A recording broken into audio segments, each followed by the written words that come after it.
Now, forecast first on KOLR 10 News, Ozarks First. It is hot out there. Heat advisory has been expanded to include Springfield now. We've kind of added another road to the north, and now an excessive heat warning is in effect to the south. That does include Branson, West Plains, and Joplin. Heat index values at 110 today. Pretty quiet as far as rain goes right now, but again, the temperatures 89 degrees already in Springfield. It's 86 in Branson and 85 in Rolla, with the humidity already feels like the middle 90s. 95 is your real feel in Springfield right now. Temperatures soar into the middle and upper 90s. We're going for 98 degrees in Springfield today. That's without the humidity. We've got updates to the severe weather outlook for today. An enhanced risk now noses into the area. Details in a few minutes. KOLR 10 News Midday starts right now. Now from Ozarks First, you're watching KOLR 10 News Midday. This time, all 4 bodies that were missing have been recovered by the Highway Patrol dive team. That was Stone County Sheriff Doug Rader you just heard from with the latest information on recovery efforts after the Ride the Ducks boat accident. That does mean that the death toll is a total of 17. Good morning and thanks for joining us. I'm Lauren Barnes. Everyone involved in the accident has been accounted for. And that means we do want to move on to some team coverage right now on the investigation. We'll start this morning with our Joe Morano, who is live at the Showboat Branson Bell parking lot, where a news conference just happened not too long ago. Joe, what other updates can you tell us? First, what you just heard from just there, Lauren, was about 40 minutes ago or so. They had just recovered those final 4 bodies, as you said. At 9 o'clock, though, just a couple of hours ago, Governor Mike Parson actually addressed the media here, and just his top request for Missourians was to ask for thoughts and prayers for everyone dealing with issues regarding this right now. However, there was some questions going on asking whether or not the company should have been operating with all the severe weather we had yesterday, but the governor actually stepped in and wanted to point out that that's not what this is about right now. You need to focus on an investigation that's going to be ongoing. A lot of people involved trying to answer all the questions that you're asking this morning. It's going to take some time to really be able to answer those questions on that. We don't know what the status of all the events yet. That's still under investigation. Until that investigation is completed, I don't think it's my place or anyone's place to speculate. So there still will be a lot of investigating to happen right now. So we do have some details, but that's where we bring in Daniel Shedd right now to help us out and sort of decipher through this a little bit, because it was the Stone County Sheriff that we heard from earlier today as well. Yeah, it was Doug Rader that we relied on last night for information, really throughout the night, and then again this morning. Once again, we asked him some difficult questions. We got a lot of comments on Facebook about why were they out on the water? Was this something that, did they have life jackets? You know, these are all questions that are out there for the public, and it really did. It came down to, and really just within 40 minutes ago, it was, we don't have all the answers yet, and we're still in recovery mode. Here's what he had to say. NTSB will be here shortly, the Coast Guard, the Highway Patrol. I mean, this is a huge joint investigation between all of us. We're just working together this time to try to figure out exactly what did happen. Now, that was Sheriff Doug Rader with the Stone County Sheriff's Office. Like I said, he's really been our point person this entire time. We're going to expand our coverage even more, continuing coverage. Crystal Blair joins us now. You had the unique opportunity to be here last night. A lot of reporters didn't have the opportunity to be here. What was your experience like really coming into the Showboat Branson Bell and seeing what had happened? Well, I'll tell you, Joe and Daniel, I was very, very shocked by the whole thing when I got the word, and it was terrifying for the families who were waiting here when we got here. They were sitting on the benches. There were people crying. And I think one of the most compelling things that I saw was a couple of people walking from the water area, and they were completely drenched. And one of the ladies got off of the boat, and everyone applauded for her. And I'm not sure what that was about. I don't know if they were happy that she was rescued, which I'm sure if that was the case. But it could have been that she was a rescuer. So this was just a great night of heroism. It really was. You know, it's okay to grieve. It's okay to let people see you cry. You know, that's part of the process. And so that's what we did last night. We sat around the table, we did our job, we led when we needed to lead, and we sat back and we cried and grieved when we needed to cry and grieve. And that's no doubt very powerful words right there from her, right? Absolutely, it was. And you know, they really rallied together fast. They really did. We got word almost immediately after this tragedy that City Hall was opening up for the family members who were grieving and anxious. So this city is known for warmth and hospitality, and it was definitely proved last night with our city leaders, elected officials, and law enforcement. You mentioned the lady that was running out of here and getting applauded. Mayor Best shared the quick story with me. There was a young boy actually at City Hall who had soaking wet socks. And it was a good Samaritan that came in and helped dry that young boy's socks. And it's the smallest things, and that's really looking forward. We're dealing with tragedy, yes, but it brings out humanity, and you reminded how good the Ozarks are and how good the people are here in Branson. Certainly some brave folks around here helping out others that definitely need it. One last note before we wrap our coverage here. Sheriff Rader had said that there's not too many more details other than all bodies are accounted for, because they now want to go to the families that have been affected by this and impacted, and they're going to report to them, and then we'll get some more information and we'll bring it to you guys. Always online, ozarksfirst.com.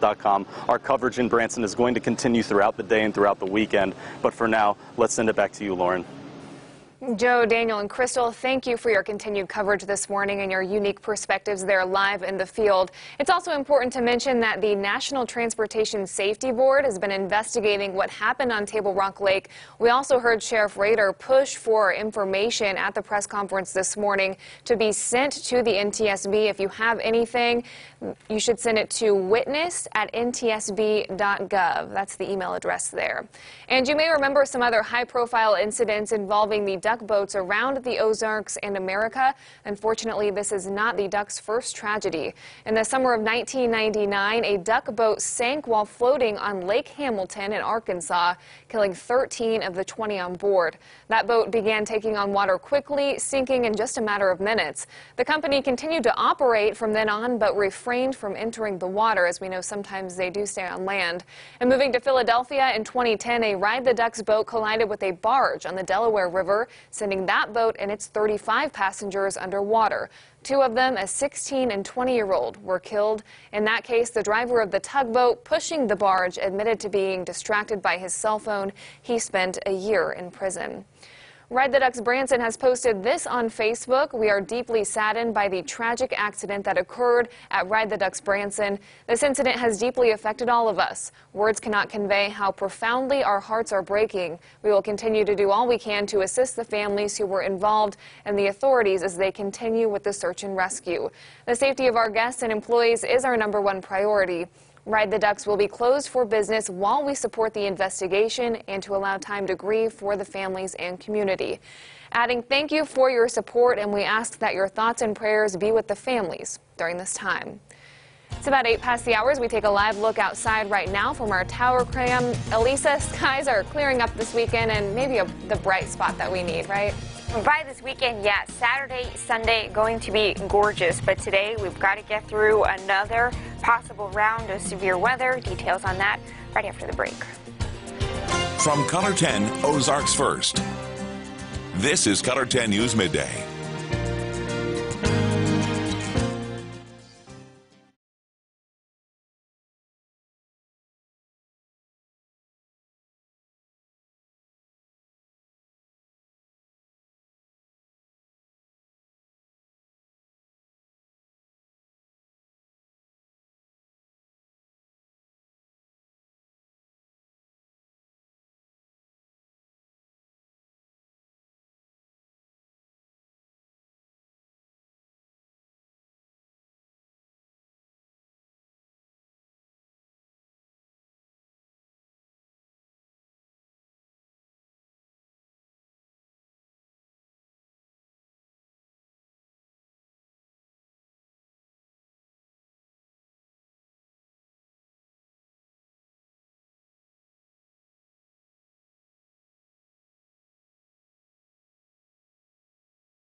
Now weather with meteorologist Elisa Raffa. It is hot out there this midday. It is 89 degrees in Springfield already. A heat advisory is in effect. We've got calm winds, the sunshine, dew points over 70, so that humidity is kicking and it will fuel the possibility of some storms as we head through the afternoon. We had a round of some storms this morning. Some of them were severe with some large hail. Those have moved out. We've got just a couple of clouds out there now. Quiet but just hot conditions. This has been the headache for us. We've got this low pressure swinging over parts of the Great Lakes. The warm front coming through Ohio. The cold front draped up just to the north. That cold front is going to come through the area as we head through the afternoon today. And what's going to happen is it's going to interact with a couple of different things. We've got this energy in the jet stream. This is winds, very strong winds at that. Typically something we usually see in the spring when we talk about severe weather, so this is a little bit unusual for July, but we've got these very strong winds in the jet stream which act as to have wind shear to get those storms to kind of grow and spin a little bit. And then we've got instability, that fuel and food for storms that's only going to explode with the heat and humidity of the day. The atmosphere is just going to really eat at that as we crank this heat and humidity with heat index values at 110. So all of that being said, we've got this kind of almost spring-like setup in the middle of summer, and the severe weather risk is a moderate risk for parts of Tennessee and Kentucky. Now closer to home, our risk is much less numerous, much less widespread.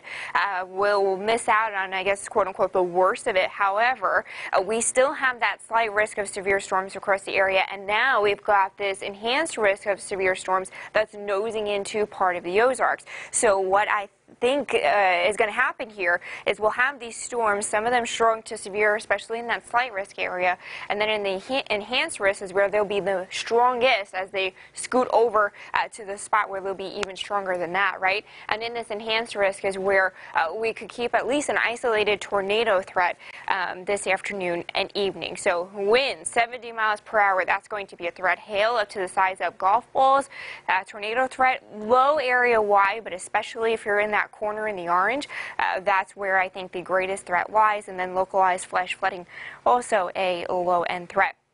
Here are the storms. I really think they pop after about 2 o'clock. You can see they'll fire up out of Kansas and then scoot through the area. We'll have these storms, scattered showers and storms, again, some strong to severe. Temperatures, notice, are in the 90s. And then look at how it explodes as it gets towards that orange area. Remember, it was down here and then tries to exit out that way. A few storms could linger overnight, and then tomorrow, finally quiet weather. Mostly sunny skies, temperatures in the upper 80s and lower 90s. That storm pushes to the east. We'll be on the dry side of that storm, on the backside. So much less humid air fills in, even as the heat tries to get its way in with the humidity not kicking as much. It shouldn't feel terrible. 98 degrees today. Afternoon storms, again, some of those strong to severe. That heat index very hot. Heat advisory in effect for Springfield. Excessive heat warning to the south in Branson. 69 with a couple of storms overnight. Less humid, beautiful. 91 tomorrow. The weekend looks really nice. Mostly sunny and quiet next week. We have some more coverage out of Branson straight ahead, including a chilling memorial that was created overnight and how the city of Branson is helping those families involved.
Welcome back as we continue our developing coverage of the Ride the Ducks tragedy down in Branson. Here's video of a memorial for the people who have passed away. This is in the parking lot of the Ride the Ducks attraction. Flowers have been placed on the windshields of cars that were left there in the parking lot, never returned home.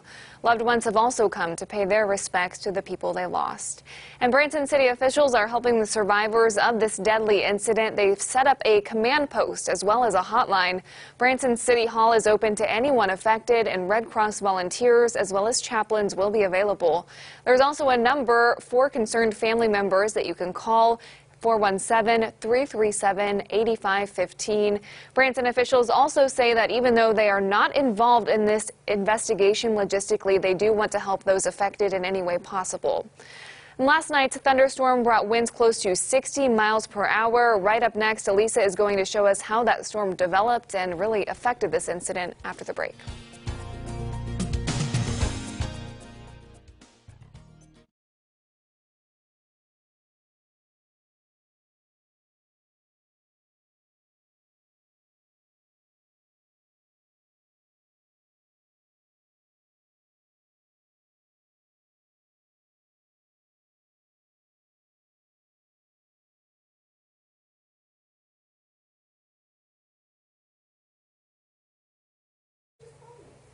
What do you say? Can I what? That's what I did. Just call and say hi. Because I know the broadcast, I said, hey, I'm at your sister station in the city. Yes. Well,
welcome back as we have some weather coverage. We want to take a look at the intense scene you see here last night that played a role in the Ride the Ducks tragedy. You can see the wind. We're just moving the water there to whitecaps as it pounds this dock. We want to bring in meteorologist Elisa Raffa now for some analysis here of how that storm played a role in this incident. Yeah, those winds, very gusty, and you could see it on the water just kind of splashing those waves around and creating them, making them very rough and making them very big.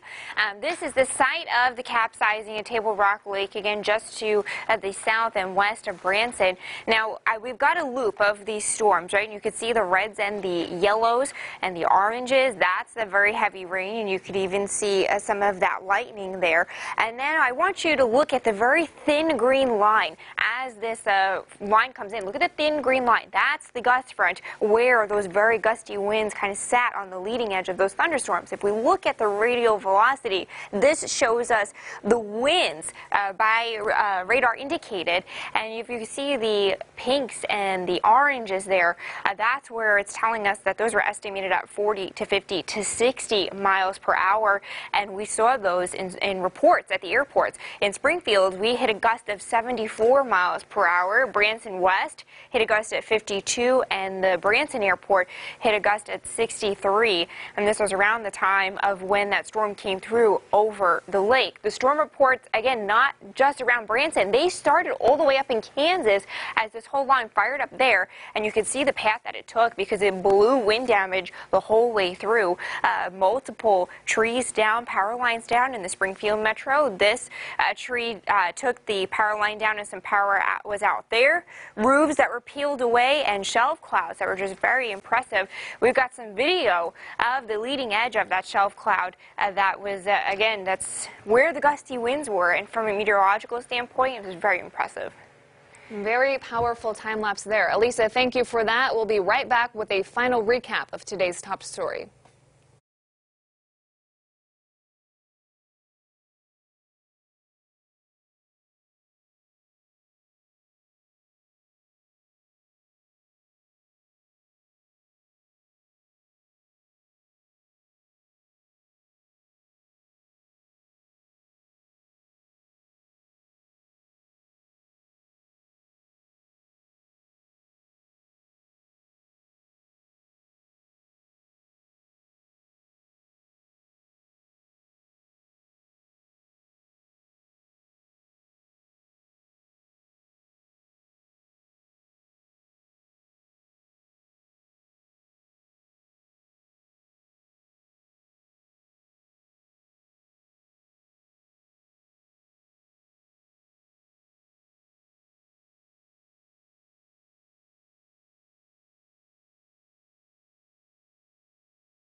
Just to recap our breaking and developing story out of Table Rock Lake, 17 people are dead. Everyone has been accounted for. That's after a Ride the Ducks boat sank at Table Rock Lake last night.